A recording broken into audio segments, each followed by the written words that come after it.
Welcome, Axor, Galactic Observatory. Tonight, the journey moves into one of the biggest questions the human mind can ask: what would it really take to cross the Milky Way? In this calm and carefully told documentary, the story travels through the true scale of our galaxy, the limit of light speed, the strange effects of time dilation, the dangers of deep space, and the quiet loneliness of crossing a cosmic home so vast that even light needs 100,000 years to pass from one side to the other. Along the way, the voyage reveals not only the physics of galactic travel, but also the deeper meaning of humanity's place inside this enormous river of stars. If this kind of space documentary helps the mind relax, wonder, and drift into sleep, please like the video, subscribe to the channel, and join Axor, Galactic Observatory, for more peaceful journeys through the universe. Now, the crossing begins, far beyond the thin blue atmosphere of Earth, beyond the orbit of the Moon, beyond the planets, the comets, and the frozen shell of distant icy bodies that marks the broad outskirts of the solar system. There stretches a universe so large that ordinary language begins to lose its grip. Space appears empty at human scales. Yet on the larger scales it is patterned, structured, and filled with matter and light spread across distances so immense that even light, moving faster than anything else in nature, needs millions and billions of years to pass between one region and another. The observable universe, the part from which light has had time to reach Earth since cosmic expansion begins, spans roughly 93 billion light-years from one side to the other.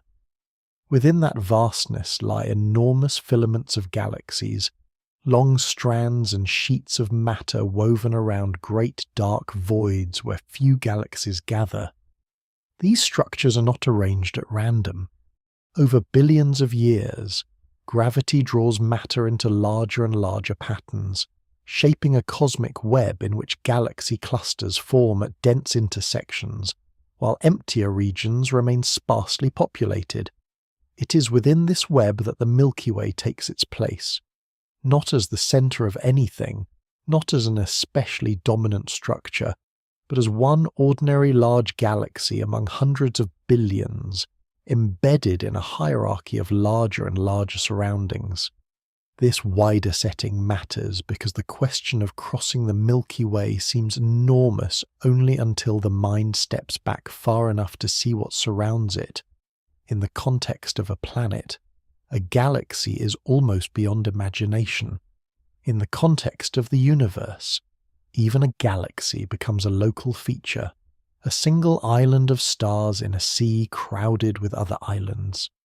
The Milky Way belongs to a small gathering of galaxies known as the local group. This collection includes the Milky Way, the Andromeda Galaxy, the Triangulum Galaxy, and dozens of smaller dwarf galaxies bound together by gravity across a span of about 10 million light-years. Even that is only a neighborhood. Around the local group lie other groups and clusters, and these in turn belong to still larger structures. The Milky Way and its neighbors occupy a region often described as part of the Virgo supercluster, or more precisely a portion of the larger Laniakea structure, an immense gravitational domain containing many thousands of galaxies spread across hundreds of millions of light-years. At each step outward, scale expands so dramatically that familiar measurements become almost symbolic. 1,000 kilometers means something to human travel. 1,000,000 kilometers still feels graspable because spacecraft cross such distances. 1,000,000,000 kilometers begins to feel remote, but remains within the map of the solar system. A light-year changes the emotional weight of distance entirely. It is not a travel unit made for engines or roads. It is a statement about the speed limit of reality itself. Light in 1 year travels nearly 10 trillion kilometers. When distances are measured in light years, they are no longer merely far. They are separated by time in a fundamental way. To see something 1,000 light-years away is to see it as it is 1,000 years in the past. Distance becomes history. Scale becomes delay. This is why the broader universe must come first in the journey inward. It establishes that space is not simply large. It is layered with remoteness that alters what it means to travel, to observe, and even to imagine motion. A galaxy inside this setting becomes both vast and strangely intimate. Vast, because it contains hundreds of billions of stars and spreads over distances that overwhelm any practical journey. Intimate, because compared with the larger universe, it is the immediate environment in which the solar system lives, moves, and inherits its matter. The Milky Way is not isolated in absolute terms, but it is isolated in the practical way that matters to living beings. The nearest major galaxy, Andromeda, lies about 2.5 million light-years away. Even light itself requires 2.5 million years to bridge that gap. Compared with intergalactic space, the Milky Way is home territory, the local city in a continent of darkness. Compared with the solar system, it is an empire of staggering breadth. This contrast is at the heart of the subject. To cross the Milky Way is not to cross the universe. It is not even to cross the local group. It is to move across one galactic home from one distant edge to another. Yet that act alone presses against the deepest limitations known to physics and engineering. The wider cosmic setting clarifies this without drama. It shows that the galaxy is neither the whole story nor a trivial part of it. It is the scale at which the universe first becomes too large for any ordinary civilization to move through freely, beneath the grand web of superclusters and galaxy groups. Beneath the millions of light-years that separate one major galaxy from the next, there exists this single rotating island of stars in which the Sun occupies one small position among countless others. The Milky Way is large enough to produce isolation between its own regions, large enough to make even light seem patient, and large enough that a journey across it becomes less like travel between places and more like a confrontation with time itself. Before any calculation begins, before speeds are compared, before relativity bends the experience of passage, this much becomes clear. The galaxy sits inside a universe whose scale strips away instinct and replaces it with measured humility. From the largest visible structures down to the local gathering of galaxies, the cosmos narrows gradually toward one familiar spiral home. Only after this long outward view settles into place does the true size of that home begin to emerge with its full, quiet weight. To understand what it means to cross the Milky Way, it helps to stop thinking of the galaxy as a vague band of light in the night sky, and begin thinking of it as a structured physical system with a measurable size, a recognizable shape, and distinct major parts. The Milky Way is a barred spiral galaxy, which means its stars, gas, dust, and dark matter are arranged in a broad rotating form with a flattened disk, a bright central region, and spiral arms curving outward from the inner body. It does not look like a pinwheel drawn with perfect symmetry. Real galaxies are more complex than that. The Milky Way has a central bar of stars stretching across its inner region, and from that bar extend spiral features rich in gas, dust, and young stars. Surrounding all of this is a much larger, more diffuse halo extending far beyond the bright disk. When people say the Milky Way is about 100,000 light-years across, they're usually referring to the visible stellar disk, the broad span from one outer edge of the main star-filled structure to the other. That number is not perfectly exact because galaxies do not end with a sharp line. The outer regions thin gradually. Star density falls away. Gas becomes more diffuse. The boundary is a transition, not a wall. Even so, 100,000 light-years remains a useful and widely accepted scale for the disk that defines the galaxy most people mean when they imagine crossing it. This number alone changes the tone of the question. A light year is not a measure of time, even though it sounds like one. It is a measure of distance. The distance light travels in 1 year through empty space.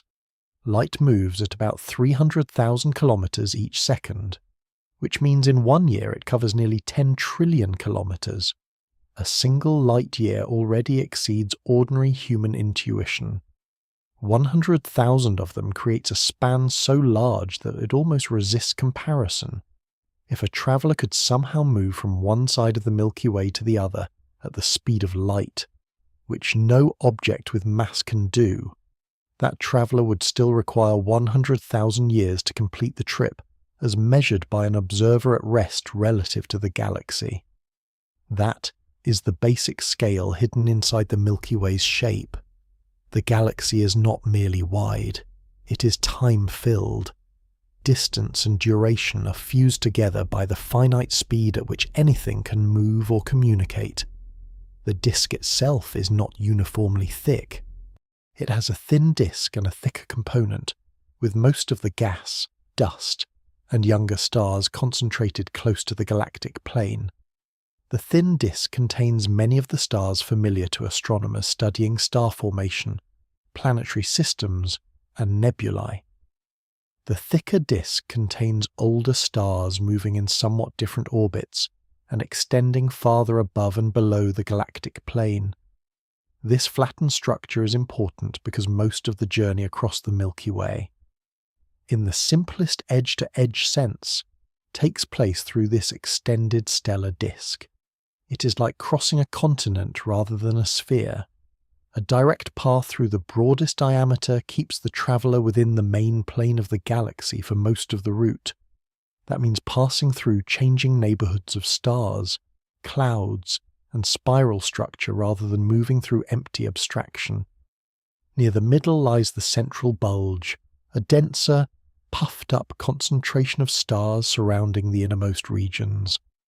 This bulge is not as extended as the full disk, but it matters because it marks a shift in crowding, age, and motion.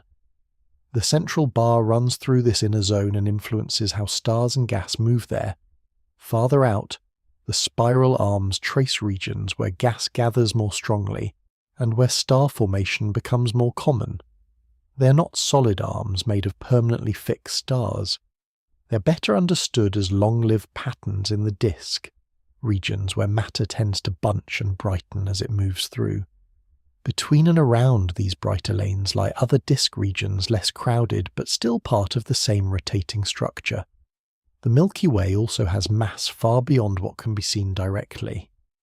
Its dark matter halo extends much farther than the visible disk, likely for several 100,000 light-years or more.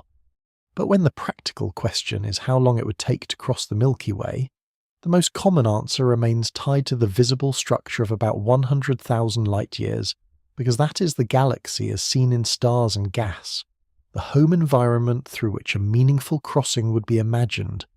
Even that visible galaxy contains astonishing complexity. The Milky Way likely holds hundreds of billions of stars. Around many of them orbit planets.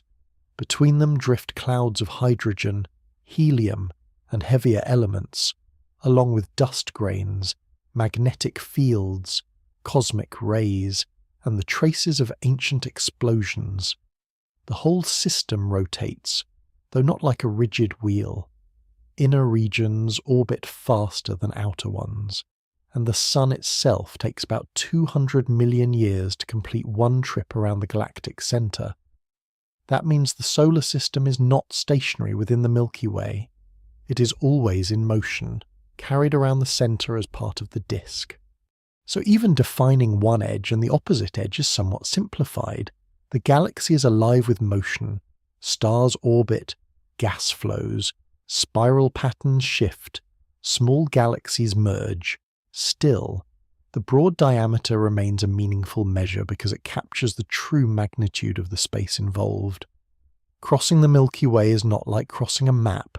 It is like moving across a rotating city of stars whose districts are separated by distances so extreme that each one becomes an age. The visible band in the night sky, soft and pale to the eye, is only the internal view from within this flattened disk. From Earth, that glowing band appears because the line of sight cuts through the crowded plane of the galaxy where many distant stars blend together. Looking toward that band is not looking at a nearby object. It is looking sideways through home itself, through a structure so large that the mind can barely hold it whole. Once its shape and diameter are laid out plainly, the question begins to sharpen. A crossing is no longer a poetic image. It becomes a measurable journey across a barred spiral galaxy, roughly 100,000 light-years wide, layered with stars, dust, motion, and time. Beyond the bright star-filled disk that gives the Milky Way its familiar spiral form, there extends a much larger and more elusive outer structure that helps define the true environment of the galaxy. This is the galactic halo, a broad, sparse, roughly spherical region surrounding the disk and central bulge, stretching far above, below, and beyond the flattened body where most visible stars reside. The halo does not glow with the dense brightness of the spiral arms. It does not present itself as a dramatic band across the sky. Its contents are thinner, older, and harder to see, which is why it can seem almost secondary when the Milky Way is imagined in ordinary terms. Yet for understanding the galaxy as a complete system, the halo is essential. It is the outer envelope, the quiet perimeter, the region that shows how the Milky Way extends past its bright visible face into something more diffuse and ancient. The stellar halo contains relatively few stars compared with the disk, but those stars are often among the oldest in the galaxy. Many are poor in heavy elements, meaning they form early in cosmic history, before repeated generations of stars enrich the galaxy with more complex material. Their orbits are not organized into the near-circular paths common in much of the disk. Instead, halo stars often move on elongated, tilted, and scattered trajectories, passing through the galaxy in ways that preserve the memory of ancient mergers and disruptions. In this sense, the halo is not just outer structure. It is a historical archive written in motion. Mixed into this region are globular clusters, compact spherical swarms of stars containing tens of thousands to millions of ancient suns packed closely together. These clusters orbit the Milky Way far above and below the disk, forming a kind of outer population that traces the galaxy's gravitational reach. They are among the oldest surviving stellar systems associated with the Milky Way, and their presence reveals that the galaxy is not only a rotating disk of younger stars and gas, but also a long-lived gravitational system surrounded by relics from its earliest eras. If the disk feels like the city of the galaxy, the halo feels more like the high, quiet uplands beyond it, thinly populated and carrying the marks of deep time. Yet even the visible stars and globular clusters of the halo account for only a small fraction of what this outer region truly contains. The more important and much stranger component is dark matter, the invisible mass that does not emit, absorb, or reflect light in any directly observable way, yet reveals itself through gravity. Astronomers infer its presence because stars and gas in galaxies move too fast to be held in place by visible matter alone. In the Milky Way, as in many other galaxies, orbital speeds do not decline in the outer regions as they would if only luminous material were present. Instead, the observed motion indicates that a vast unseen mass surrounds and permeates the galaxy. This dark matter forms a halo much larger than the visible disk, likely extending for several 100,000 light-years. It outweighs the stars and gas by a large margin, and shapes the overall gravitational framework within which the visible galaxy forms and rotates. In practical terms, this means the bright Milky Way seen in the night sky is only the illuminated core of a much larger gravitational system. The visible disk is embedded inside an invisible structure, whose full extent cannot be seen directly but must be deduced from its effects. This changes the emotional meaning of the galaxy's boundary. There is no final wall of stars beyond which the Milky Way simply stops. There is instead a fading outward passage from bright disk to sparse halo, from visible mass to hidden mass, from familiar light into a region where gravity continues long after the eye loses track of structure. The halo also contains streams of stars, elongated trails left behind as smaller galaxies and clusters are pulled apart by the Milky Way's gravity. These streams are among the clearest signs that the Milky Way grows, partly by absorbing smaller systems over time. The halo, then, is not smooth or static. It is textured by remnants of past encounters. It preserves the fragments of smaller companions that wander too close and are gradually stretched into long ribbons of stars. This makes the halo a record of assembly. The galaxy as it exists now is not a single thing formed all at once. It is a structure built over billions of years through collapse, rotation, star formation, and repeated accretion of smaller bodies.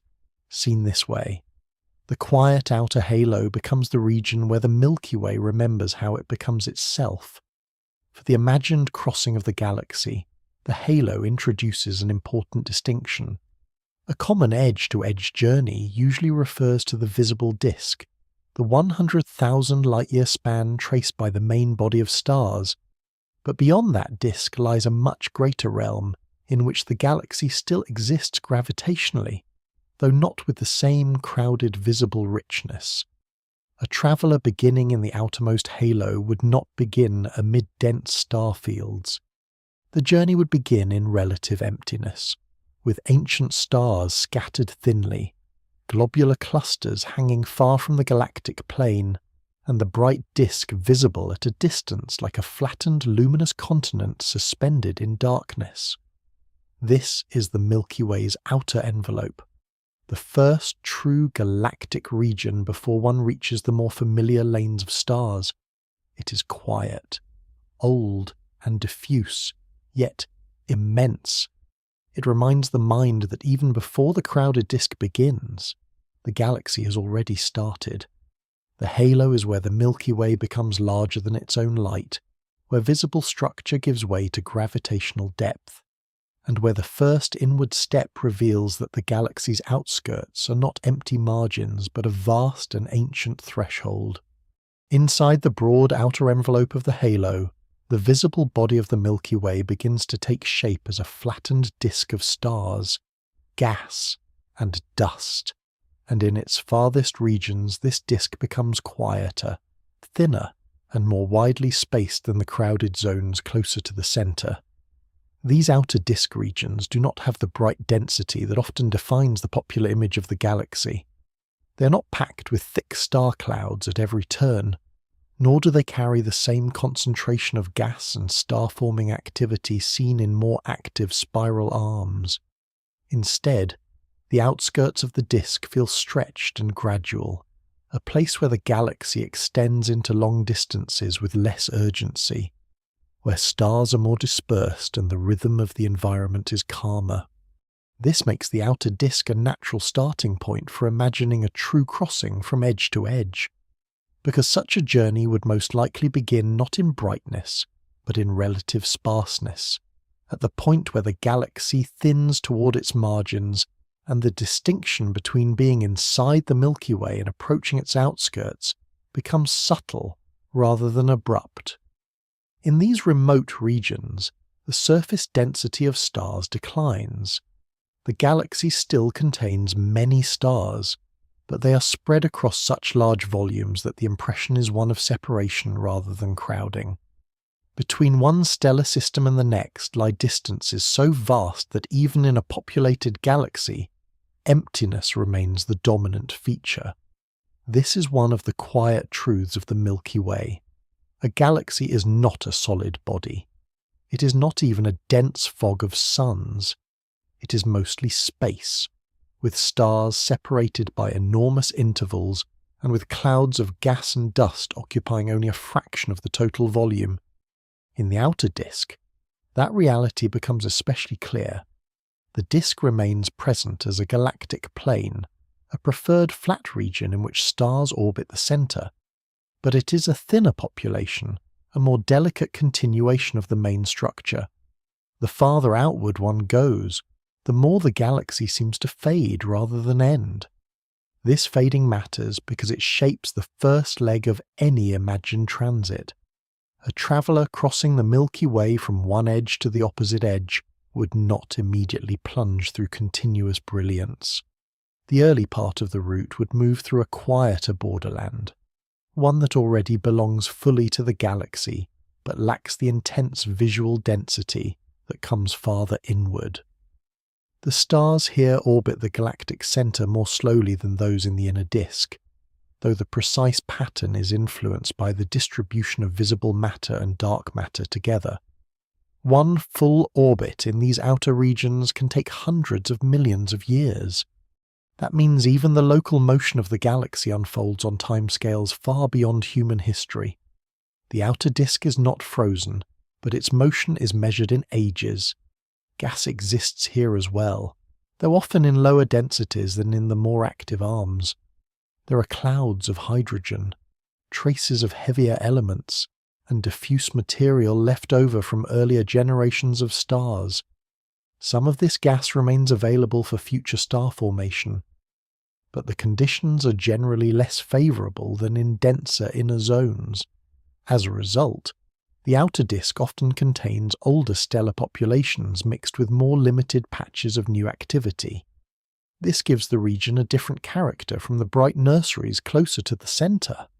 It is still part of the living galaxy, but its pace is gentler and its light more restrained. The geometry of a galactic crossing becomes easier to picture here. If the visible disk is about 100,000 light-years across, then beginning near one far edge means facing almost the entire breadth of the galaxy ahead. The route is not simply a line drawn across blank paper.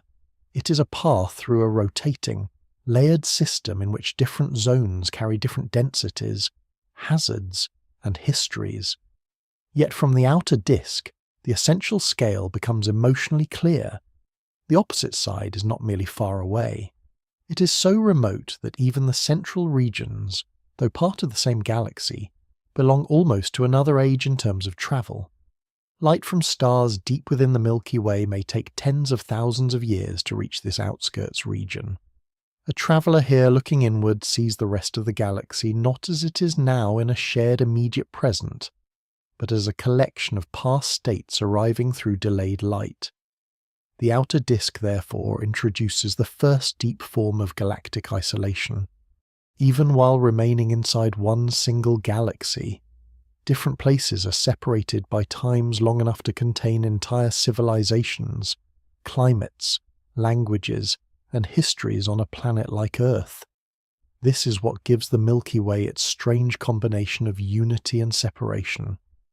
It is one structure held together by gravity, yet its parts are divided by distances so extreme that simultaneity becomes fragile and ordinary notions of nearness fail. The outer disk also reminds the mind that a crossing does not begin with the dramatic centre, it begins with patience. It begins in the thin outskirts where the galaxy has already been present for a long time, before it becomes visually overwhelming. The stars are fewer here, but the journey is already enormous. A traveller starting from such a margin would not feel near the edge of some manageable realm. The traveller would feel at the threshold of an interior vast enough to absorb whole epochs. From this quiet beginning, the Milky Way reveals the first practical truth of the crossing. Even before spiral arms, even before the solar neighbourhood, even before the bright inner regions, the path is already immense. The galaxy asks for tens of thousands of light years before its most crowded districts are even reached. In this way, the outer disk serves as both introduction and warning. It is the calmest visible part of the road, and yet it already carries distances beyond any ordinary form of endurance. The crossing starts in a place that appears gentle, sparse, and dim. but the scale embedded in that gentleness is enough to transform travel into a problem of deep time.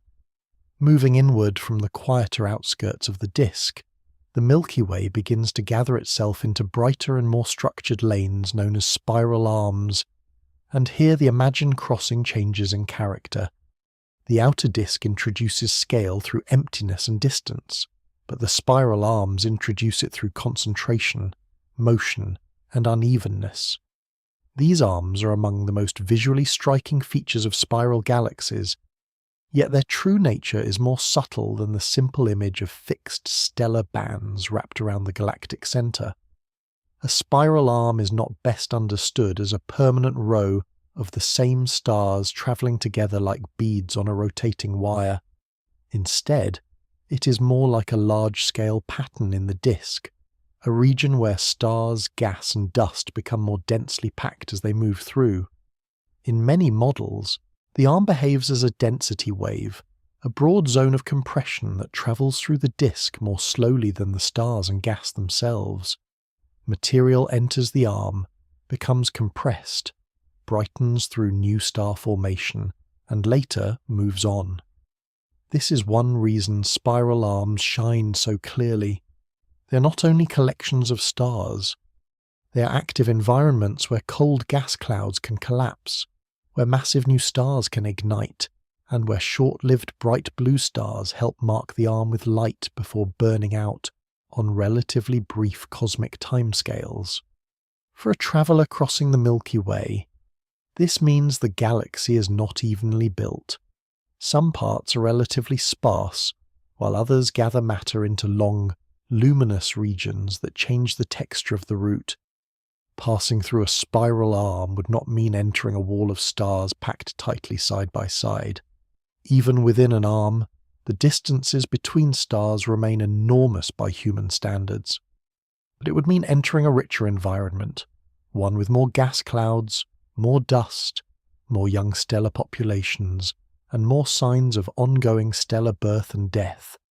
Spiral arms are places where giant molecular clouds become more common. These are cold, massive reservoirs of gas, especially hydrogen, mixed with dust and trace heavier elements. Within them, gravity can begin to overpower internal pressure and turbulence, allowing clumps to collapse into protostars. As these newborn stars ignite, they light the surrounding regions, carve cavities with intense radiation and stellar winds, and help create nebulae of extraordinary beauty. Yet beauty in the galaxy often comes paired with instability. The same regions that produce new stars can also produce intense radiation, powerful winds, and eventually supernova explosions when massive stars reach the ends of their short lives. A galactic crossing through spiral structure is therefore not only brighter, but also more eventful. The environment becomes thicker with matter and more dynamic in its energy. This matters because any real voyage across the Milky Way would need to navigate not simply distance, but changing conditions along the way. The spiral arms make the disk feel alive. They break the monotony of open transit and remind the traveller that the galaxy is not a calm, uniform medium. It is a shifting system in which matter gathers, forms, disperses, and reforms over millions of years. The Milky Way has several named spiral features, though their exact number and detailed structure remain subjects of study, because observing the galaxy from within makes its full pattern difficult to map. Earth does not sit above the Milky Way with a clear panoramic view. It sits inside the disk, looking outward through dust, distance, and overlapping structures. Even so, astronomers identify major components such as the Perseus arm, the Scutum Centaurus arm, the Sagittarius arm, and the smaller Orion Spur in which the Sun resides. These are not decorative labels placed on a flat picture. They are parts of the actual environment through which any wide galactic journey would pass. To cross the galaxy from one side to the other is, in many routes, to move through multiple spiral structures, each with its own density, stellar populations, and star-forming character. The crossing is therefore segmented not by arbitrary map lines, but by physical zones of changed conditions. From within a spiral arm, the sky would likely appear richer in bright young stars, clusters, and glowing gas clouds, though dust can also obscure distant light and make visibility more complex. In some directions, dark lanes of dust would cut through star fields, not because space becomes empty there, but because fine particles block and scatter visible light. In other directions, emission nebulae and luminous associations of hot stars would mark regions where recent star formation has reshaped the local medium. The route through such a region would not simply feel longer, it would feel denser with events and structures. This is one reason spiral arms matter in the imagined crossing. They create chapters within the larger journey, though not in the literary sense of planned stages. They are natural concentrations in the galaxy's disk, places where the traveller passes from quieter stellar countryside into busier lanes of matter and light. Still, even here, the scale remains beyond ordinary grasp. A spiral arm is not a narrow road. It can span thousands of light years in width and extend across huge arcs of the galaxy. Crossing one arm can itself require longer than the entire rise and fall of human civilization. This is the deeper lesson hidden inside these bright structures. They appear decorative when seen in distant galaxy images, but in reality they are enormous domains. Each one is a world of clouds, stars, radiation, and motion spread over distances so vast that even the arm itself becomes a long age to traverse. By the time a traveller exits one spiral region and returns to a quieter interarm space, the meaning of the Milky Way has changed again. The galaxy is no longer just a disk of stars. It is a layered passage through alternating quiet and concentration, through lanes where matter thickens and time deepens. The spiral arms reveal that the crossing is not only long, it is varied, structured, and filled with changing forms of galactic weather written in gas, dust, and light. Within the broad architecture of the Milky Way, between the larger named spiral arms, there lies a smaller structure often called the Orion Spur or Orion Arm, and it is here that the solar system makes its quiet orbit around the galactic centre. This local region does not possess the scale or prominence of the galaxy's major arms, yet for any discussion of crossing the Milky Way it carries a special weight because it is the place from which the question is asked. The Sun is not near the centre of the galaxy. It is not near the extreme outer rim either.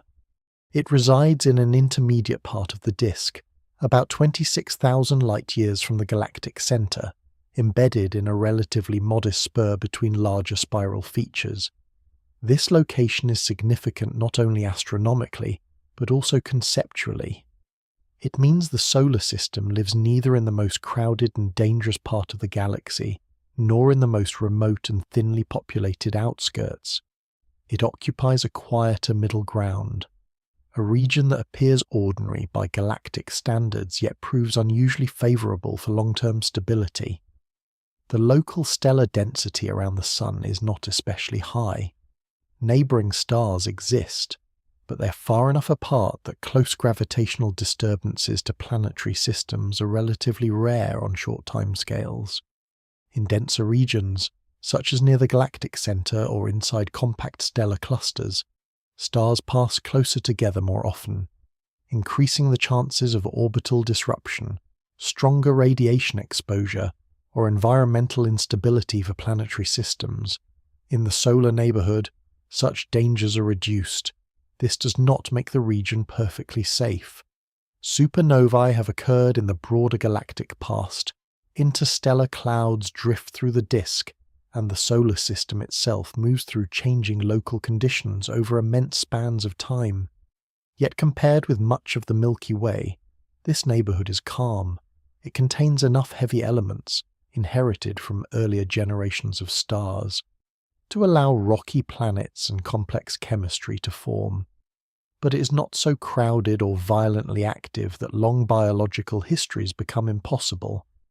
In that sense, the solar neighbourhood illustrates a subtle truth about the galaxy. Not all regions are equally suited to the slow emergence of complexity.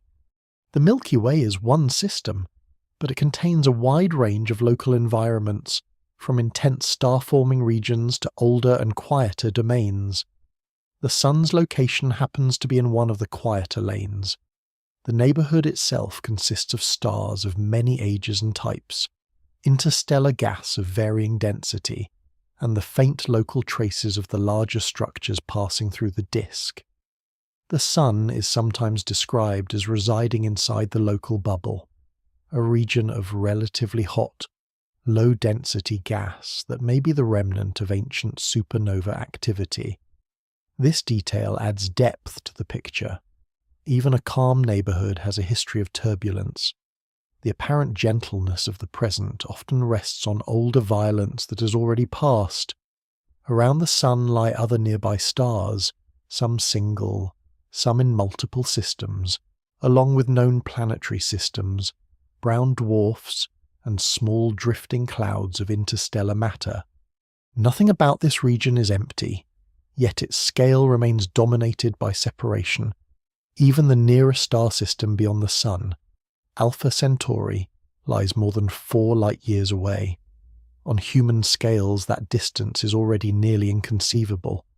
On galactic scales, it is almost local, a short step within a much greater city of stars. This contrast makes the solar neighbourhood an especially useful bridge in the larger crossing. It translates the abstract size of the Milky Way into the region of lived astronomical experience. The Sun completes one orbit around the galactic centre in roughly 230 million years, moving with the disk through the galaxy's changing structure. During that long orbit, spiral arms may be crossed, interstellar conditions may shift, and the local stellar environment may slowly change. The solar neighbourhood is therefore not fixed in a timeless location. It is a moving district carried through the Milky Way's larger currents. To ask how long it would take to cross the galaxy from here is to ask from a position already in motion, already part of a rotating system whose own timescales dwarf the existence of complex life on Earth. This local perspective also sharpens the emotional meaning of the crossing. From the solar neighbourhood, the opposite side of the Milky Way is not some distant external object. It is another part of the same home galaxy, so remote that light itself requires tens of thousands of years to travel between the two regions. Communication with any civilization on the far side, if one existed and could be detected, would unfold not as conversation but as a slow exchange across ages. A message sent from one side and answered from the other would span a duration longer than recorded human history many times over. Even within one galaxy, shared presence breaks apart under distance. The solar neighbourhood, for all its calm familiarity, is already isolated by scale from the rest of the Milky Way. Yet it is precisely this calm that allows the mind to ask such questions at all. In a harsher region, life might struggle simply to persist. Here, in a relatively stable spur, a star like the Sun can shine steadily for billions of years, planets can orbit in long continuity, and beings can look outward with enough patience to measure the structure that surrounds them. This makes the solar neighbourhood more than a location on a map. It is a privileged observational platform inside the galaxy, not because it sits at any centre, but because it offers enough quiet for understanding to accumulate. The crossing of the Milky Way becomes meaningful here because the starting point combines motion, stability, and distance in a way the mind can gradually absorb. Home is not a central command point in the galaxy. It is a modest, relatively calm district within a minor spiral spur, suspended between greater arms, orbiting quietly through an immense disk. From this ordinary place, the full crossing opens in both directions, inward toward denser and brighter regions, and outward toward thinner and dimmer margins. The local neighborhood teaches that the Milky Way is not only immense in the abstract, it is immense from where the sun actually lives, and that lived location turns galactic size into something both scientific and intimate. When the Milky Way is described in light years and spiral arms, the scale feels enormous but still somewhat detached, as if the galaxy belongs to a map rather than to lived motion. That feeling begins to change when everyday speeds are placed against galactic distance. Ordinary life on Earth is shaped by movement that feels meaningful at human scale. A person walking covers a few kilometers in an hour. A car crosses a country in a day or two. A passenger aircraft can move between continents in less than one full turn of Earth. These speeds create intuitions that work well on a planet, and even within parts of the solar system, they still retain some faint usefulness. But against the Milky Way, they collapse almost completely. To cross the galaxy at the speed of a brisk walk would not take centuries or millennia. It would take a span so vast that the number no longer behaves like history. It would exceed the age of civilization by such a margin that language becomes ceremonial rather than practical. Even driving at highway speed changes almost nothing in the larger picture. A machine that feels fast on Earth remains essentially still when measured against a galaxy 100,000 light-years wide. The problem is not that human vehicles are weak in a dramatic sense. It is that the scale of the galaxy belongs to a different category of reality. Rockets begin to make the contrast more instructive because they represent the first machines humanity builds specifically for motion beyond Earth. Chemical rockets can lift mass out of gravity wells and send spacecraft to the Moon, to Mars, and beyond the outer planets. Their accomplishments are profound within the solar system, yet their speeds remain tiny compared with the speed of light. Spacecraft leaving Earth might travel tens of kilometers each second, which is extraordinary relative to aircraft, artillery, or orbital motion around the planet. But even at such velocities, a journey to the nearest star would require many thousands of years. Against the breadth of the Milky Way, such motion scarcely registers as a beginning. The fastest spacecraft humanity has launched help clarify this with uncomfortable honesty. Probes such as the Voyager spacecraft, New Horizons, and the Parker Solar Probe reach speeds that stand near the edge of current engineering for missions launched from Earth. They are triumphs of planning, gravity assists, orbital mechanics, and durable design. Yet none come remotely close to what galactic crossing would require on a meaningful timescale. Voyager 1, moving fast enough to leave the solar system, still travels at only a tiny fraction of the speed of light. At that pace, reaching even a nearby star would demand tens of thousands of years. Crossing the Milky Way would require far longer than the present age of civilization. The solar system itself would change repeatedly while the spacecraft remained in transit. Continents would drift, languages would vanish, species would evolve or disappear. The mission would continue through layers of history with no relationship to the world that launches it. This is the first deep lesson of everyday speed limits. Motion that feels immense to human beings is almost irrelevant to a galaxy. There is also an important difference between peak speed and sustained travel. A spacecraft may reach high speed relative to Earth or the Sun, but galactic journeys are not measured by short moments of acceleration. They are measured by the long persistence of velocity across incomprehensible distance. A brief burst of motion means little if the total speed remains only a minute fraction of light speed.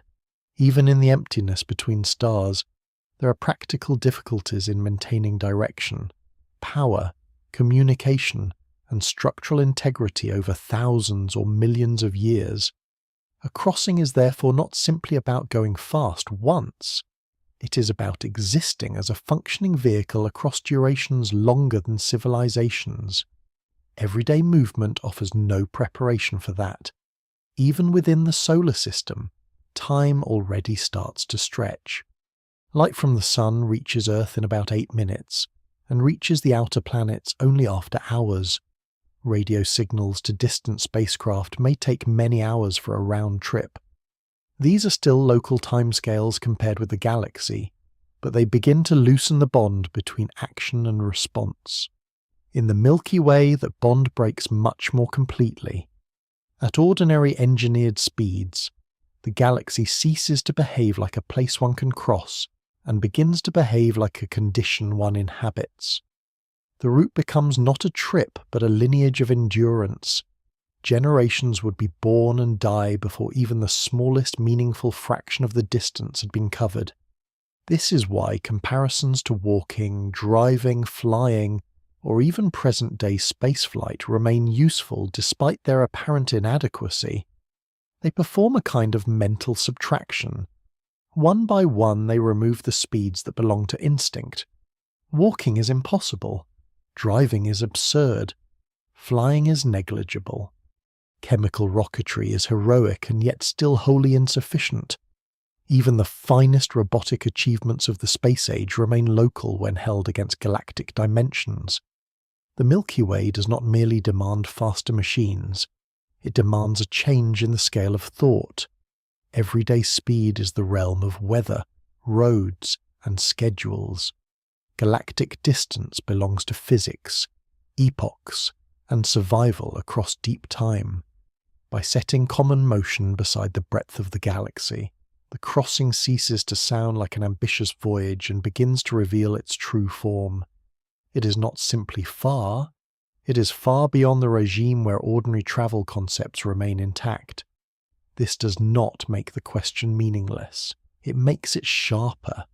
Once every familiar speed has failed, the mind is finally ready to confront the first serious benchmark, the one no ordinary object can reach but all motion must still be measured against. That benchmark is light itself, the fastest known carrier of cause, image, and message through the universe, and even light requires 100,000 years to pass from one broad edge of the Milky Way to the other. Once every familiar speed has fallen away, the journey across the Milky Way can be measured against the only universal benchmark that sets a true upper limit in known physics. That benchmark is the speed of light. In empty space, light travels at about 300,000 kilometers each second, and nothing carrying mass can be accelerated to match it. Light is not merely very fast in the ordinary sense. It is woven into the structure of space-time itself, serving as the limit at which cause, information, and physical influence can propagate. This makes it the natural baseline for any honest discussion of crossing the galaxy. If the Milky Way's visible disk is about 100,000 light-years across, then a beam of light moving from one broad edge to the other would require 100,000 years to complete the trip.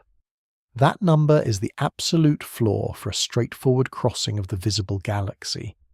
No spacecraft made of matter can do better.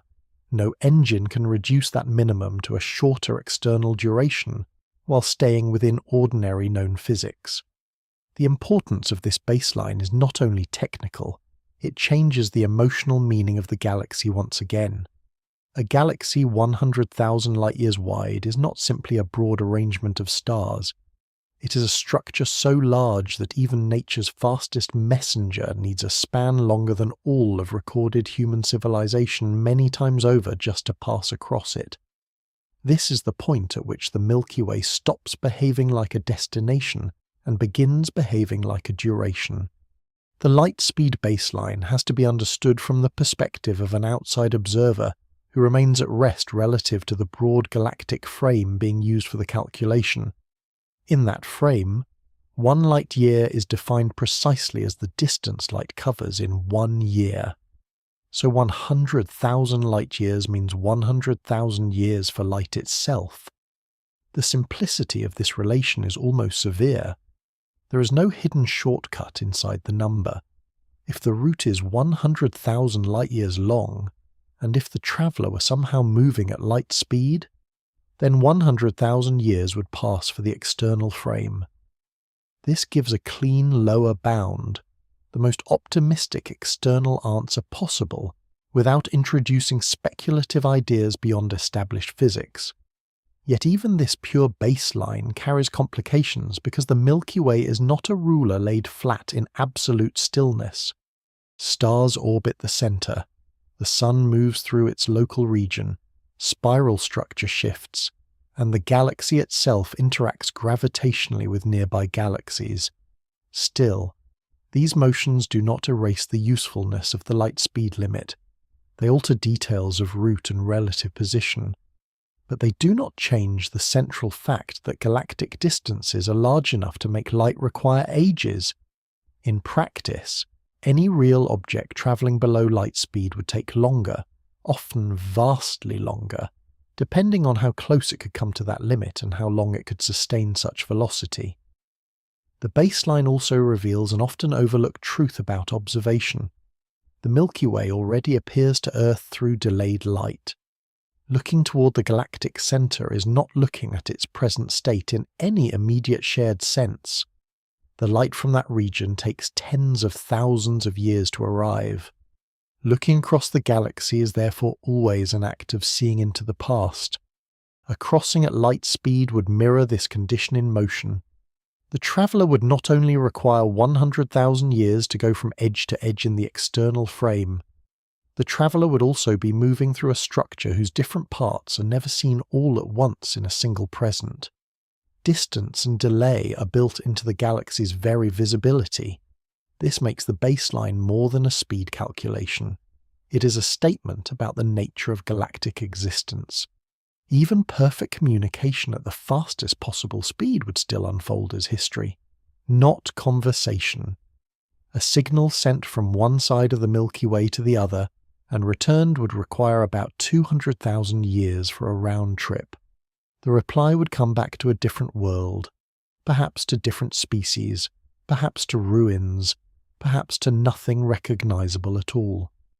Light speed sounds swift because it defeats every familiar comparison, yet the galaxy is large enough to make even light seem patient.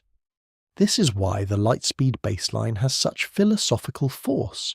It gives the most generous imaginable answer and still reveals a duration that feels almost geological when compared with civilization. It is also why the phrase crossing the Milky Way can mislead the imagination. On a map, crossing sounds like a line between 2 points. Under light speed, crossing becomes an age. Even if a traveller could approach light speed very closely, the external universe would continue to age across tens of thousands or hundreds of thousands of years, depending on the exact speed and route. The launch world would not remain waiting in suspended continuity. It would go on without the traveller, transformed by time long before the crossing concluded. The baseline therefore removes one final illusion left over from ordinary thinking.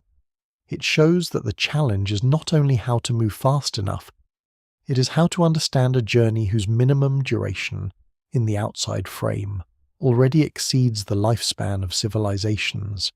This is the hard flaw beneath every hopeful scheme. Before fuel, before shielding, before survival, before communication, before return, there stands this uncompromising fact. The Milky Way is wide enough that light itself needs 100,000 years to cross it. That is the simplest answer available, the cleanest possible beginning. And it is only the beginning because even this absolute minimum belongs to light alone. Any traveller made of matter must live below that ceiling, and once motion falls below it, another layer of physics begins to matter, one that changes how time is experienced on board, even while the wider galaxy continues to count the years outside. Once motion approaches a large fraction of the speed of light, the journey across the Milky Way begins to divide into 2 different stories of time. One story belongs to the outside universe, to the galaxy at large, where the crossing still requires tens of thousands or even 100,000 years depending on the route and speed. The other story belongs to the traveller on board the ship, where time can pass more slowly relative to the outside world. This effect is known as time dilation, one of the central results of special relativity. It does not arise from mechanical failure, illusion, or biological confusion. It is a real feature of space-time itself. According to relativity, the faster an object moves relative to another frame, the more differently time passes between them. At everyday speeds, this effect is too small to notice directly. In satellites and high-precision clocks it can be measured, but it remains subtle. At velocities close to light speed, however, the effect becomes profound. A traveller crossing the galaxy near light speed may experience far less time on board than the much larger interval, measured by observers who remain at rest relative to the Milky Way. This is often the first point at which galactic travel seems to become less hopeless. If 100,000 years pass outside, perhaps only a few decades or centuries might pass for those on the ship, provided the speed is extremely high. That thought is not fantasy. It follows from established physics. Yet its meaning must be handled carefully because relativity does not make the galaxy smaller, and it does not spare the outside universe from aging. It changes the traveller's lived duration, not the historical cost paid by the world left behind. The simplest way to picture time dilation is to imagine that motion through space-time has a fixed overall structure, so that the more strongly an object moves through space relative to another frame, the more slowly its time unfolds relative to that frame. This is not because time is broken, or because clocks are defective. Clocks, biology, chemistry, and every internal process on board remain perfectly normal from the traveller's own point of view. Hearts beat normally. Machines operate normally. Thoughts arrive in their usual order. The ship does not feel slow to itself. Only when compared with the outside galaxy does the difference become clear. Suppose a spacecraft could travel at a speed extremely close to light, high enough for relativistic effects to become dominant. From the perspective of the ship, the distance in the direction of travel would also contract, another result of relativity known as length contraction. The galaxy would not literally shrink for observers at rest in the Milky Way, but in the traveller's own frame, the distance to the destination would be reduced. This is why the onboard duration can become much shorter than the external one. A crossing that takes 100,000 years in the galactic frame might correspond to far less experienced time on the ship, if the speed is close enough to light speed. The exact amount depends on how close that speed gets to the limit. At 90% of light speed, the effect is present but not yet enough to transform the journey into something brief by human standards. At much higher fractions, the difference grows dramatically. This is where relativity changes the emotional structure of the problem. The galaxy remains enormous outside, but inside the ship the journey may become a single lifetime or something closer to it. Yet this relief comes with a severe price. When the travellers arrive, the galaxy they enter is not the one they leave. Earth, the solar neighbourhood, and the civilization that launched them have moved far ahead in time. A crew might experience only a few decades while tens of thousands of years pass outside. The departure world would become a remote past inaccessible in any ordinary sense. Even if a return journey were possible, the ship would not come home to the same era. It would return to a future separated from departure by spans longer than recorded civilization. In this way, relativity offers no simple rescue. It does not remove separation. It intensifies it. The crew can preserve their own subjective time only by surrendering any shared continuity with those who stay behind. The distinction between lived time and external time therefore becomes one of the deepest realities of the galactic crossing. A journey that is survivable in personal duration may still be catastrophic in historical duration. This also changes the meaning of the word travel. On Earth, travel usually assumes a world that remains recognizably present while the traveller is away. Even long voyages return to roughly the same civilization, the same language family, the same broad human moment. Relativistic travel breaks that pattern. It turns distance into temporal exile. The crew does not merely go far, they move out of sync with their own origin. There are also practical complications. Reaching relativistic speed requires enormous acceleration and energy, and slowing down at the far end requires the same problem in reverse. During the cruise phase, time dilation helps the onboard experience, but the ship still must survive acceleration, deceleration, navigation, shielding, and power. Relativity changes the experience duration, but it does not cancel the engineering challenge, nor does it permit any massive object to reach light speed itself. The closer the ship gets to light speed, the more energy is required for further increase, growing without bound at the limit. This means relativity opens a narrow conceptual path, but not an easy one. It allows the traveller's time to shrink, but only by demanding conditions of motion that stand far beyond present capability. Even so, it remains one of the most important ideas in the whole question, because it separates two answers that might otherwise be confused. How long would it take to cross the Milky Way in the outside frame? One answer: how much time would pass for those on board moving near light speed? Another answer: both are true, and they can differ enormously. This duality transforms the galaxy into something stranger than a large map. It becomes a place where motion can split history from experience, where one voyage can contain two valid clocks telling profoundly different stories. To cross the Milky Way near light speed is therefore not simply to race through space. It is to pass into a different relation with time itself, carrying one's own shorter duration through a universe that continues aging far more quickly beyond the hull. Once the scale of the Milky Way is understood, and once relativity has separated the time of the traveller from the time of the outside galaxy, the next question becomes one of path. A crossing is not only defined by speed, it is also defined by route.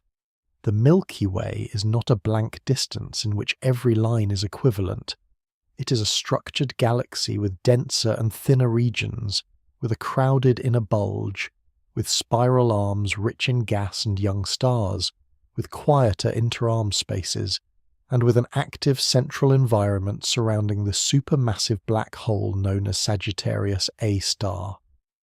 Because of that structure, different ways of moving from one side to the other would expose a traveller to different conditions even if the total distance remained broadly similar. The simplest route on a diagram might appear to be a straight line through the disk, passing directly across the broad diameter of the visible galaxy. In one sense, that is the most direct answer to the phrase "cross the Milky Way." But once the disk is understood as a lived environment rather than a geometric outline, the idea of a route becomes more complicated. A direct crossing through the flat disk would pass through changing stellar neighborhoods, through spiral structure, through dense dust lanes in some directions, and perhaps through the central bulge depending on the chosen line. If the route went near the galactic center, it would move into a region where stars crowd closer together, where radiation levels rise, where interstellar conditions become more energetic, and where the gravitational environment grows more complex. This does not mean the center is a point of immediate destruction at every location. Space remains mostly empty even there. But it is a busier and less gentle region than the quieter parts of the outer and middle disk. The center gathers old stars, dense clusters, gas clouds, high-energy phenomena, and the influence of the central black hole into one compact domain. Passing near it might shorten some geometric paths, but it could also increase the environmental difficulty of the voyage. A route that avoids the center would likely be longer in pure distance, perhaps curving through outer parts of the disk or taking a more oblique line across the galaxy. Yet that longer distance might move through calmer regions with lower stellar densities and fewer energetic hazards. The choice would resemble a tension between the shortest line and the safest corridor, though on galactic scales both words lose some of their ordinary meaning. Even a safer corridor would still involve extraordinary exposure and immense durations. Still, structure matters. The Milky Way is not uniform enough for route to be ignored. Spiral arms create another layer of path dependence. A crossing that cuts through several major arms would move through more regions rich in giant molecular clouds, bright young stars, and the remnants of short-lived massive stars. A route that stays longer in interarm regions might reduce encounters with denser gas and dust, though it could also require a longer passage overall. Dust itself plays an interesting role because it shapes what can be seen, as well as what might be struck. Dense dust lanes obscure visible light and mark regions where matter is not evenly distributed. For observation from Earth, they hide major parts of the inner galaxy. For a traveller, they would be signs that the route is not crossing a transparent vacuum, but a textured medium. Even a very sparse medium becomes consequential at extreme speed. In this way, route selection becomes partly an exercise in environmental navigation, rather than mere geometry. The vertical dimension also matters. The Milky Way is a flattened disk, not a razor-thin sheet. A traveller might imagine leaving the dense plane of the disk, rising above or below it, and then crossing through less crowded space before descending again toward the far side. Such a route could reduce exposure to the densest gas and dust of the galactic plane, especially if the journey remained within the broader halo region, rather than cutting straight through the thickest disk structures. But this introduces another trade-off. Moving above or below the plane can lengthen the total path, and reaching such a route requires additional acceleration and navigation. Still, from a survival perspective, a path that avoids the disk's busiest layers may appear more attractive than one that insists on staying within the brightest and richest parts of the galaxy. The route then becomes not simply edge to edge, but edge to edge by way of selective depth, using the three-dimensional nature of the galaxy to manage risk. There is also the question of relative motion. The galaxy rotates. Stars orbit the centre at different speeds depending on their region. Gas flows, patterns shift, and destinations do not remain fixed in any absolute geometric arrangement. Over very long voyages this matters because the point being aimed at is not waiting motionless. A traveller crossing for tens of thousands of years or more would need to account for the fact that both origin and destination continue moving with the galaxy. In effect, the route becomes a prediction of future position, rather than a simple straight line toward a presently seen target. This makes the galaxy feel less like terrain, and more like a flowing system through which a path must be continuously understood. All of this leads to a sobering conclusion. There is no single universal route across the Milky Way. There is only a family of possible paths, each balancing distance, density, radiation environment, visibility, and motion. A direct line through the disk might satisfy geometry but magnify exposure. A path avoiding the centre might be longer but calmer. A route above the galactic plane might reduce certain risks while demanding more energy and more careful re-entry into denser stellar territory at the far side. In every case, the crossing stops being a simple question of how fast and becomes equally a question of where through the galaxy the voyage unfolds. The Milky Way is wide enough that route choice changes not only the scenery, but the physical meaning of the journey. It determines what kinds of matter surround the ship, what densities are encountered, how much shielding may be needed, how the sky appears, and how harsh the environment becomes. A crossing is therefore not a single abstract line between edges. It is a negotiated passage through a layered rotating system, where every path trades one difficulty for another, and where the shape of the galaxy itself becomes part of the challenge. As speed rises toward a significant fraction of the speed of light, the Milky Way would no longer look the way it appears from ordinary human experience. The galaxy would still be the same physical structure, but the act of moving through it at relativistic speed would transform the incoming light itself. This matters because a crossing is not only a problem of distance and survival, it is also a problem of perception.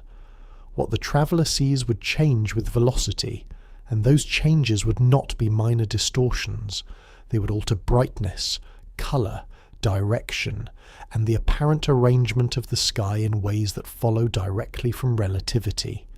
One of the most important effects is relativistic aberration. In ordinary motion, direction seems stable enough that the stars appear fixed, but at extremely high speed, the incoming light from many different directions becomes concentrated toward the forward direction of travel.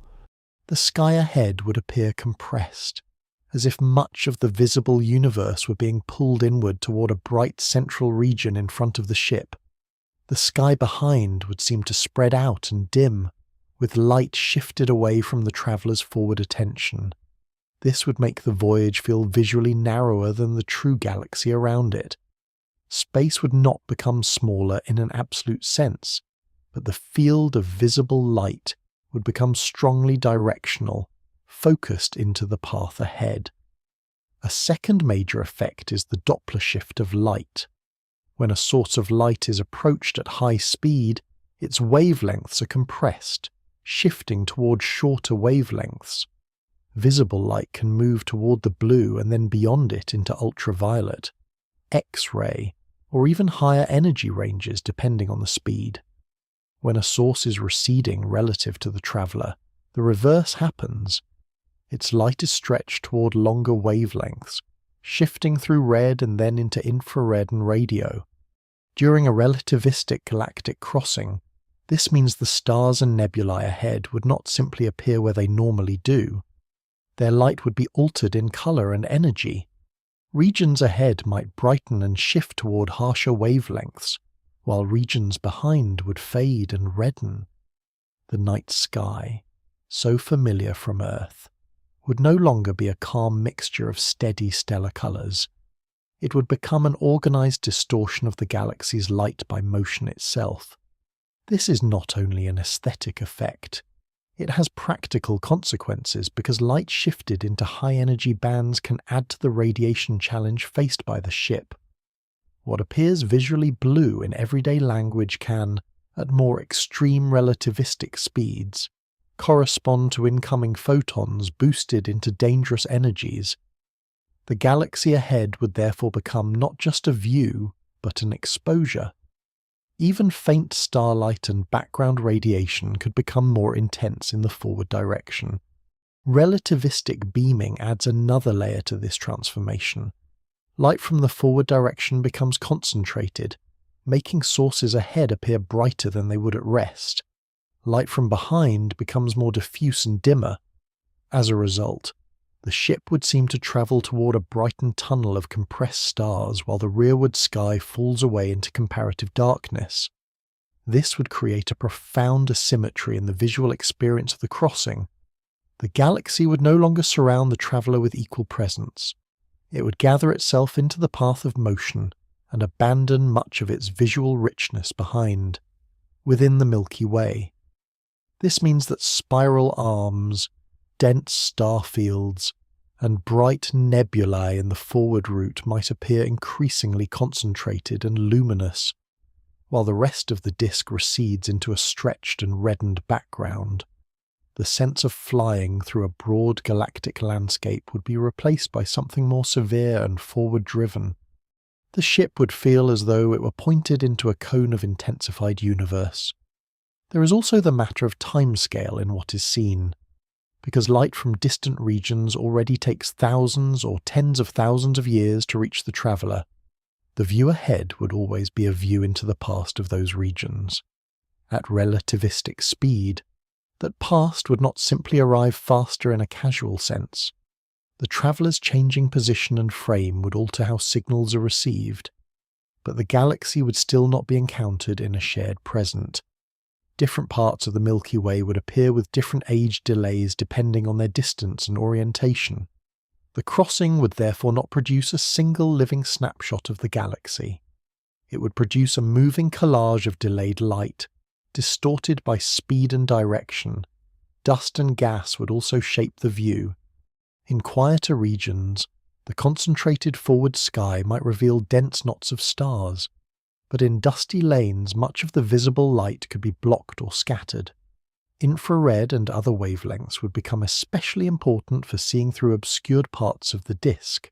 A ship advanced enough to attempt relativistic travel would likely rely on instruments spanning many bands of radiation, because ordinary human sight would be a poor guide to a sky altered so radically by motion.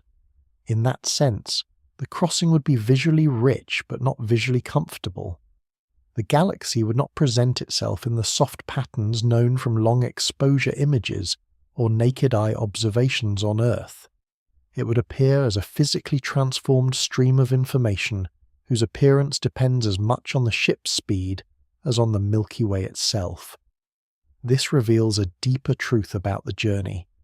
Motion at extreme speed does not merely shorten time on board, it changes the relationship between traveller and cosmos at the level of perception.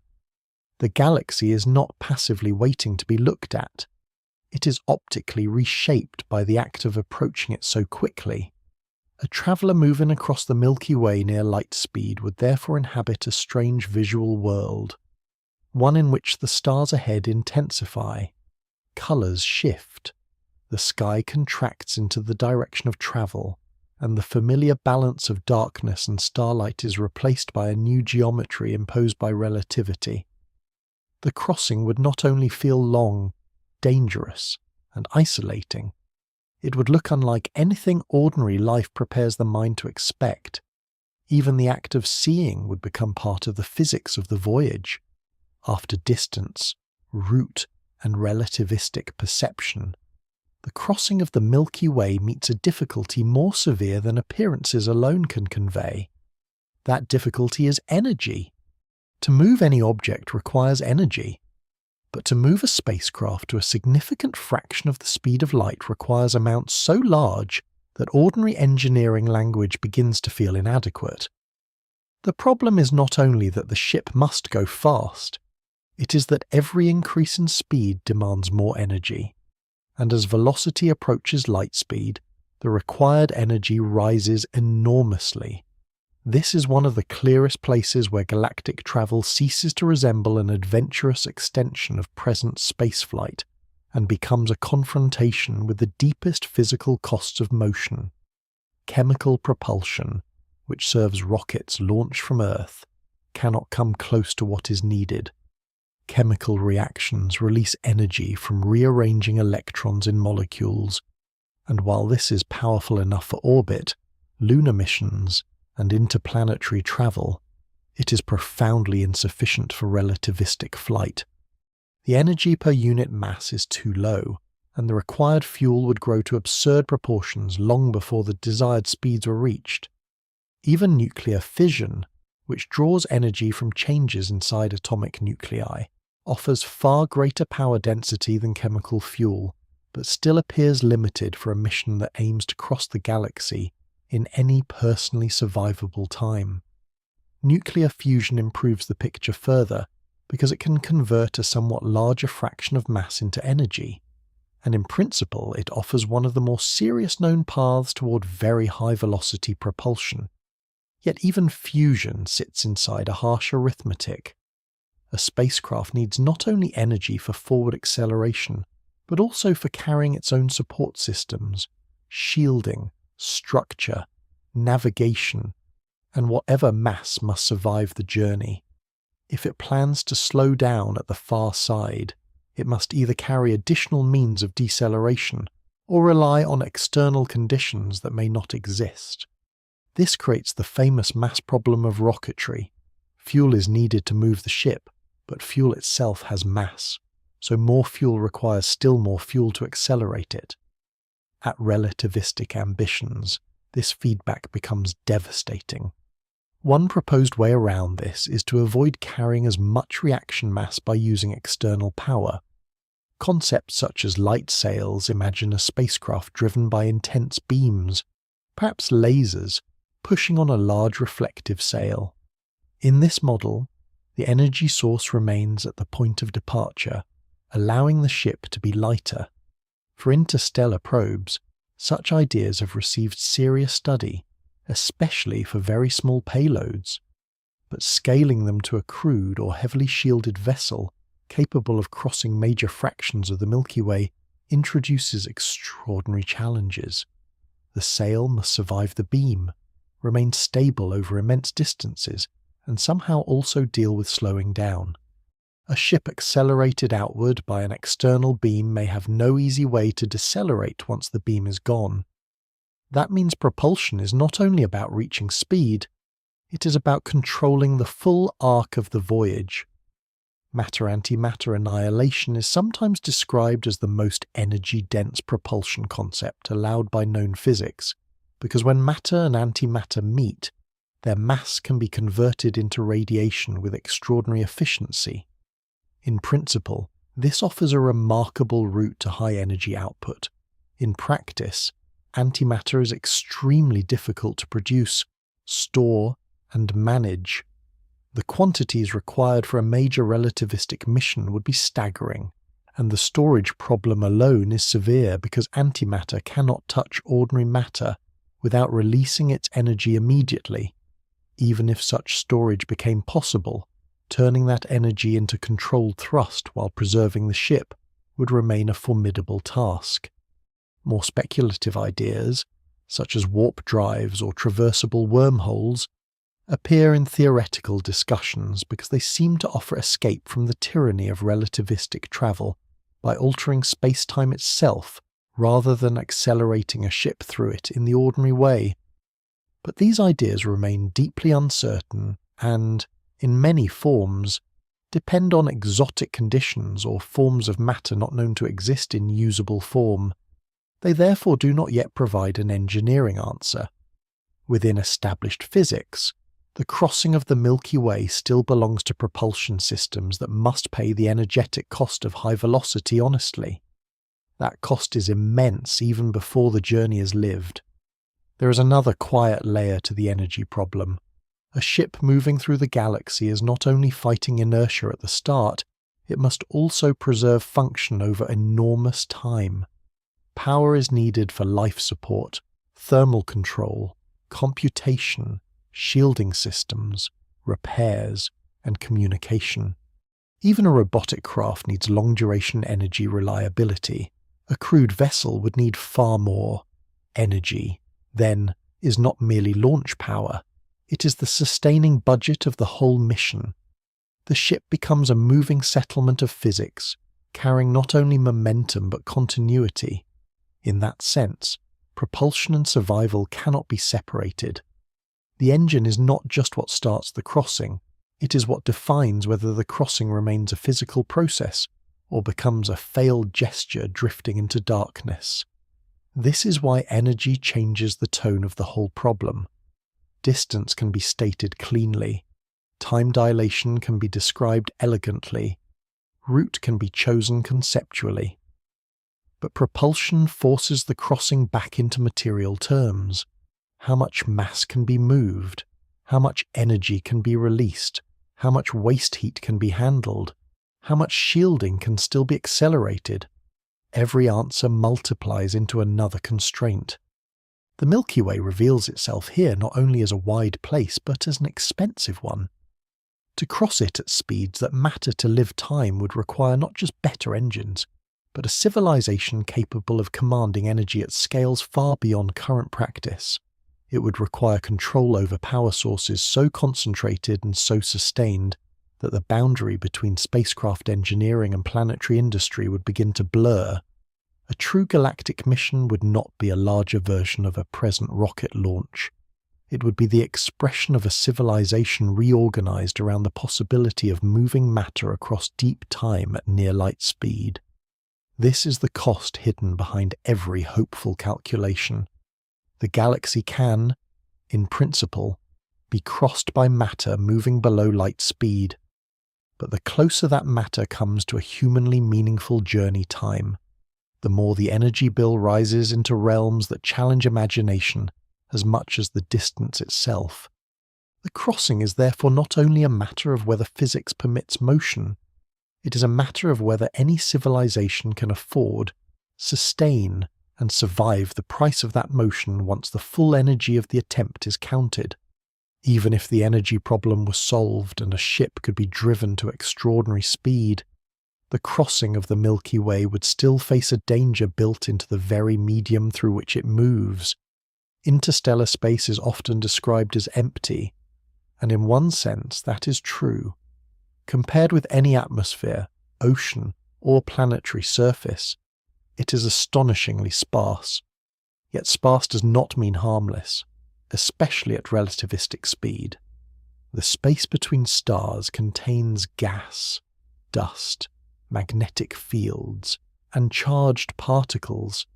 In ordinary human imagination, these traces of matter seem negligible, but when a spacecraft moves at a significant fraction of the speed of light, even tiny particles become dangerous. A grain of dust striking the ship head-on at such velocity carries far more destructive energy than the same grain would at everyday speeds. The crossing therefore becomes not only a matter of travel but also a matter of impact. Every atom in the route begins to count. Interstellar gas is mostly hydrogen, with some helium and smaller amounts of heavier elements. The density is extremely low by terrestrial standards, often just a few atoms per cubic centimetre or less. But across light years of travel, those atoms accumulate into a real environment. At modest spacecraft speeds, they may matter little. At relativistic speed, they become a stream of high-energy collisions. The front of the ship would experience continuous bombardment by particles that, in the ship's frame, arrive with enormous kinetic energy. Dust grains are rarer than atoms, but their larger mass makes them far more threatening. A single grain impacting at relativistic velocity could release enough energy to erode or damage exposed surfaces. A steady flux of such impacts over long distances could become catastrophic unless the ship were heavily shielded or designed to deflect, vaporize, or absorb incoming particles before they reach critical systems. This turns shielding into one of the central engineering demands of the voyage. A spacecraft intended for galactic crossing could not be built like present probes, which rely on low mass and thin protective shells suited to the solar system. It would need a forward defense capable of enduring a stream of impacts over immense duration. One simple idea is mass shielding, placing thick sacrificial layers at the front of the vessel to absorb incoming particles. But mass is expensive because every kilogram of shielding also has to be accelerated, and if the mission slows down, decelerated, more shielding improves survival but worsens the propulsion burden. Another idea is to place a cloud or sheet of material ahead of the ship, allowing it to intercept dust before the main hull does. Magnetic or electric fields might also help deflect charged particles, though neutral dust grains are harder to manage this way. Each solution trades one difficulty for another, and none removes the fact that high speed transforms emptiness into hazard. Radiation adds another layer to the danger. Interstellar space already contains cosmic rays, energetic particles accelerated by supernova remnants, stellar activity, and other astrophysical processes. A long-duration voyage would expose the ship and its inhabitants to cumulative radiation damage unless shielding, magnetic protection, or deep internal placement of living spaces were used. At relativistic speed, the forward concentration and energy shifting of incoming radiation can intensify the problem.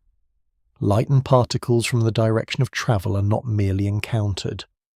They are boosted in energy in the ship's frame. The front of the ship becomes a place where the universe is compressed into greater violence.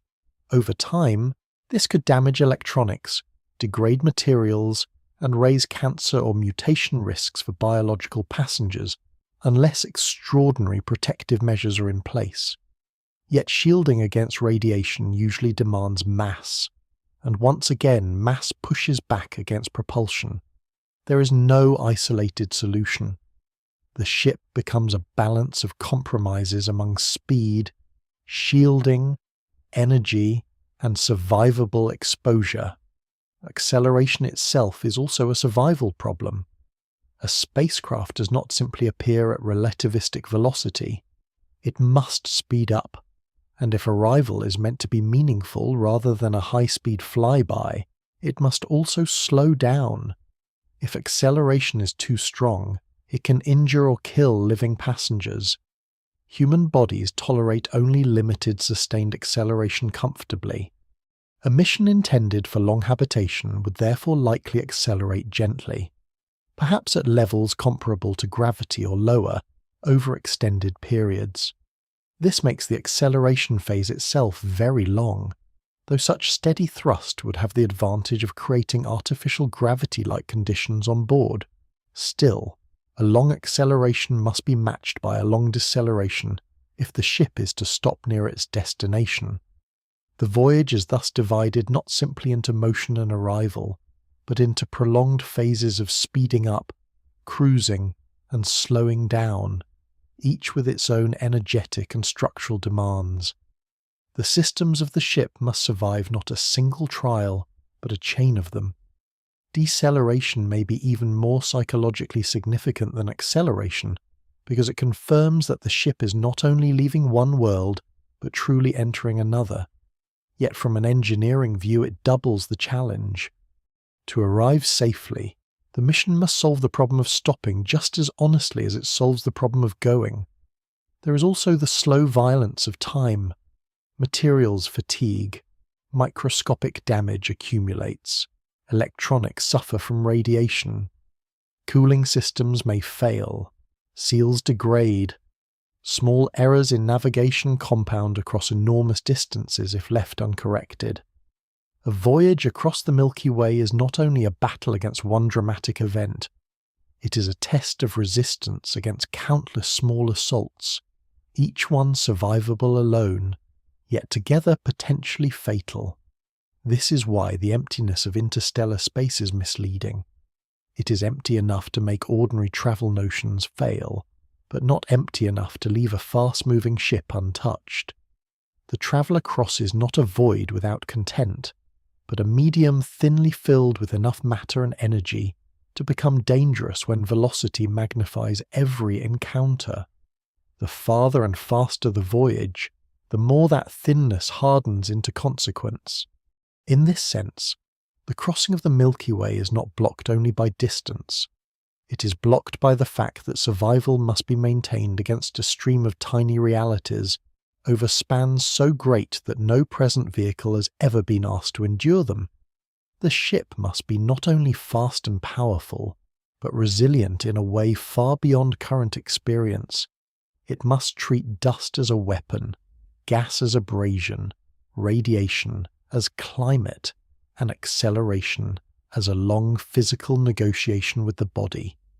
Only then could motion through the galaxy become more than a mathematical line. Only then could a crossing begin to remain a living mission, rather than an elegant calculation destroyed by the first true contact with interstellar space. Beyond speed, shielding, and survival, there lies another difficulty that changes the meaning of crossing the Milky Way more quietly, but no less completely. That difficulty is isolation. A journey across the galaxy would not only remove travellers from Earth by distance, it would remove them from Earth by time, by communication, and by the possibility of return to a shared present. Even without relativistic effects, the separation would already be profound. Radio signals move at the speed of light, which means any message sent across thousands or tens of thousands of light years would require the same number of years to arrive. A ship only 1,000 light years away could not exchange anything like conversation with home. A message sent from Earth would take 1,000 years to reach the ship, and a reply would take another 1,000 years to come back. In practical terms, this means that once a voyage extends beyond the nearest local region of the galaxy, real-time guidance, emotional contact, and mutual history begin to disappear. Communication becomes archaeology in advance. Every message arrives as a document from a vanished world. The farther the ship travels, the more total the separation becomes. This is one of the least dramatic but most devastating truths of galactic travel. A crossing is not simply a long mission. It is a gradual severing of simultaneity. Earth continues, but not in step with the travellers. The travellers continue, but not in step with Earth. Even if powerful communication systems survive, and even if both sides remain willing to send messages, what passes between them is no longer participation in one life. It is delayed testimony across ages. The ship would learn of Earth long after Earth has already changed beyond recognition. Earth would learn of the ship long after each reported event had passed into the traveller's own past. In this way, the galaxy imposes not silence exactly, but historical distance so large that communication loses the structure of companionship. Relativity deepens this break. If the ship travels near light speed, the crew may experience only decades, while thousands or tens of thousands of years pass outside. From their point of view, home has not merely become distant, it has moved ahead into a future they cannot share. A crew might leave Earth within one civilization and arrive at the far side of the galaxy when that civilization has long vanished, transformed, or become something unrecognizable. If a return journey were attempted, the same logic would apply again. The travellers would not come back to a waiting home, they would come back to another future, in the most direct sense. There is no true return from relativistic galactic travel. There can be return to a location. There cannot be return to the same historical world. This makes isolation more than loneliness. It makes it temporal exile. The ship carries its own present, cut loose from the present of origin. For biological travellers, this creates a psychological challenge as large as any physical one. Human life is built around continuity with family, language, institutions, memory, and the expectation that absence still unfolds inside a world that remains broadly shared. A galactic mission would erode that assumption. The farther the ship goes, the more home becomes an inheritance rather than a place of reunion. Relationships would have to survive in one direction only, through messages that cannot sustain exchange in any familiar emotional sense. The dead would remain dead long before replies returned. Decisions made on board could never be reviewed by those who launched the mission in any useful time. Even celebration would become strange. Achievement at the far side of the galaxy might be known at Earth only after civilizations have risen and fallen. The mission would be carried not by dialogue with home, but by internal culture, internal memory, and internal reasons for continuing. In this sense, a galactic crossing demands a self-contained world. The ship must be able to govern itself, repair itself, educate itself, and preserve meaning within itself because external correction arrives too late to matter. This is true for robotic missions as well, though in a different form. A robot crossing large fractions of the galaxy could not rely on immediate instructions. It would require extraordinary autonomy, the ability to diagnose failures, adapt to unexpected conditions, and make navigational judgments independently. For human crews, autonomy becomes not just technical but civilizational. The ship would need institutions in miniature. It would need social continuity strong enough to survive the knowledge that the origin world is gone in practical terms, even if not physically destroyed. Some visions of interstellar travel imagine generation ships, vessels in which many generations live and die during the passage. Such a ship addresses the problem of individual lifespan by turning the mission into a lineage rather than a single crewed expedition. Yet this does not remove isolation. It formalizes it. A generation ship would not preserve contact with Earth in any living sense. It would become its own drifting society, bound to a destination no inhabitant originally chose in person, preserving a memory of departure that becomes increasingly mythic over time. Even a faster relativistic ship, where fewer onboard years pass, would preserve only the traveller's private continuity, not their historical connection to home. In both cases, the crossing is paid for by the loss of return to a shared moment. This is why galactic isolation belongs among the deepest obstacles. Distance challenges engines, radiation challenges bodies, isolation challenges the meaning of a mission itself. It asks what it means to travel if the world departed from cannot be rejoined, if communication becomes archive instead of presence, and if arrival takes place in a universe already transformed beyond mutual recognition. The Milky Way is wide enough to make exile a built-in feature of movement. To cross it physically is to accept that home becomes unreachable, not only in space but in time. The traveller may arrive somewhere, the traveller may even survive, but the life left behind does not wait across such distances. It flows onward, irretrievable, carrying origin into history while the ship moves deeper into separation. In that quiet fact, the galaxy reveals one of its most human limits. The hardest part of crossing it may not be propulsion or shielding alone, but enduring what it means to go so far that return itself changes its meaning. After the distances have been measured, after the limits of speed have been set, after relativity has divided experience from history, and after the cost of energy, shielding, and isolation have been faced without illusion, the crossing of the Milky Way begins to reveal its final meaning. At first the question seems technical. It appears to ask for numbers, for route estimates, for a comparison between light speed and the speeds of ships. But when followed all the way inward, the question becomes larger than transport. It becomes a way of asking what kind of beings can exist inside a galaxy, and what it means for such beings to call that galaxy home. The Milky Way is not only a destination to be crossed, it is the scale at which human intuitions about nearness, return, and mastery begin to fail. On Earth, movement promises contact. One goes somewhere in order to arrive while the world remains recognizably shared. In the solar system, this promise weakens but still survives in principle. In the galaxy, it breaks. Distance becomes duration. Travel becomes separation from origin, not merely in kilometers, but in centuries, millennia, and whole civilizational ages. The crossing, therefore, teaches something more than the harshness of physics. It teaches proportion. It places human aspiration inside a structure large enough to expose its limits without diminishing its value. This is the important distinction. The galaxy makes the human body look small, but it does not make human understanding insignificant. In fact, the deeper irony is that thought has already crossed regions the body may never cross in person.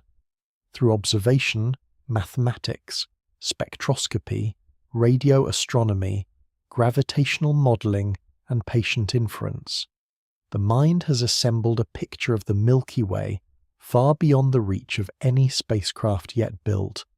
Human beings know the galaxy is a barred spiral. They know the sun orbits in the Orion Spur. They infer the presence of dark matter.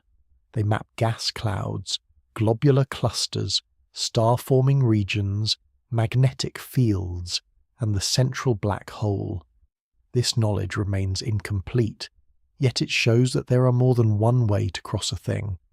One way is by physically traversing its distance. Another is by learning its structure deeply enough that remoteness becomes intelligible.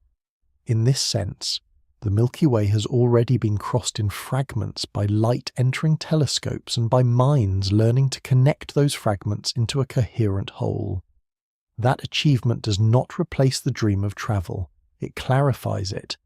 The dream becomes less about conquest and more about relation. To ask how long it would take to cross the galaxy is to ask how matter, life, time, and memory behave inside a realm large enough to defeat ordinary ambition. The answer is severe. At ordinary speeds, the crossing is effectively impossible within any meaningful human timescale.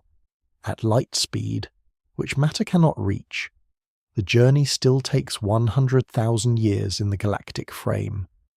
At relativistic speed, the traveller may shorten personal time only by surrendering shared time with home.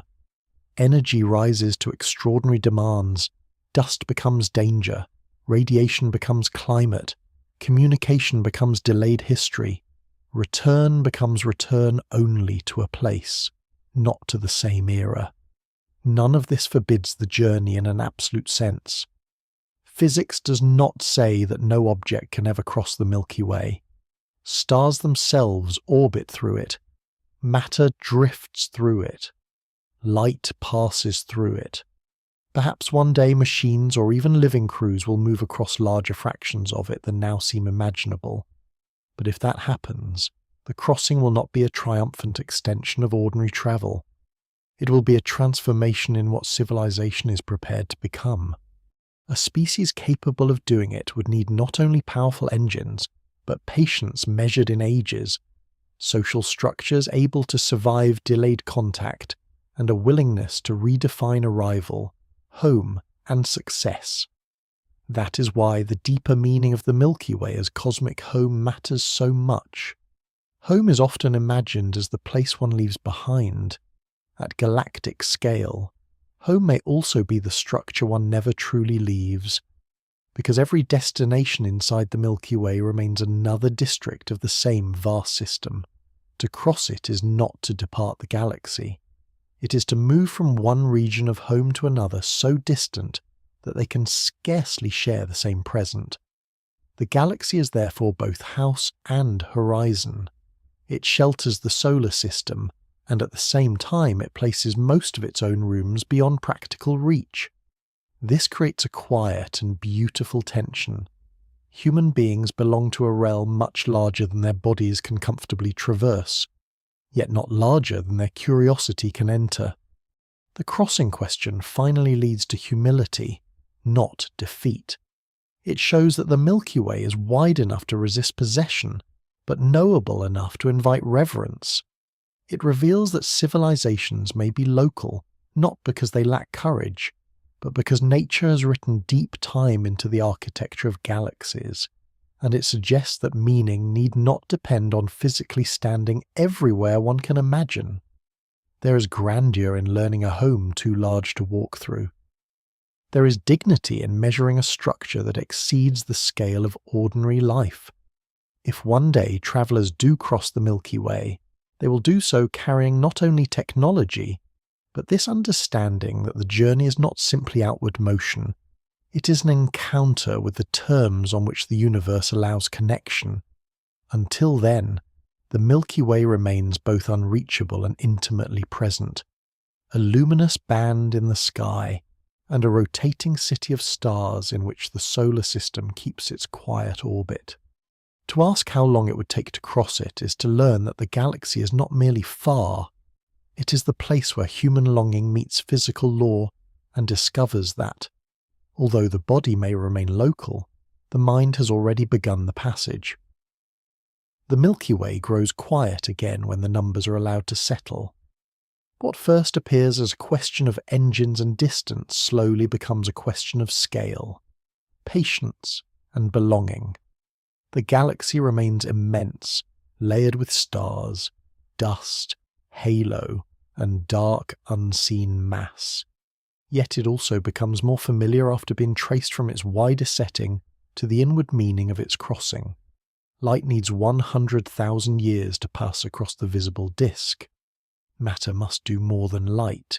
It must carry structure, endure collision, survive radiation, and preserve purpose while the outside world continues to age.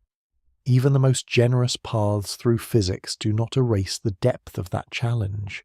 They only reshape it into different forms of cost. And yet the Milky Way does not become cold through this understanding. It becomes more intimate.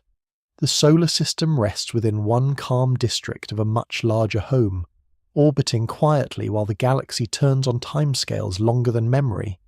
The distant arms, the crowded centre, the sparse halo, and the old clusters all belong to the same vast structure. The crossing may remain beyond ordinary reach, but the act of understanding it already draws the mind through those regions with a gentler kind of movement. Knowledge becomes its own slow voyage, so the galaxy remains overhead as both limit and companion, too large for easy passage, yet close enough to shape every night sky on Earth. In that calm recognition, the question softens. The Milky Way does not need to be conquered to be deeply known. It only asks to be observed with patience, measured with honesty, and held in thought as the great luminous home it has always been,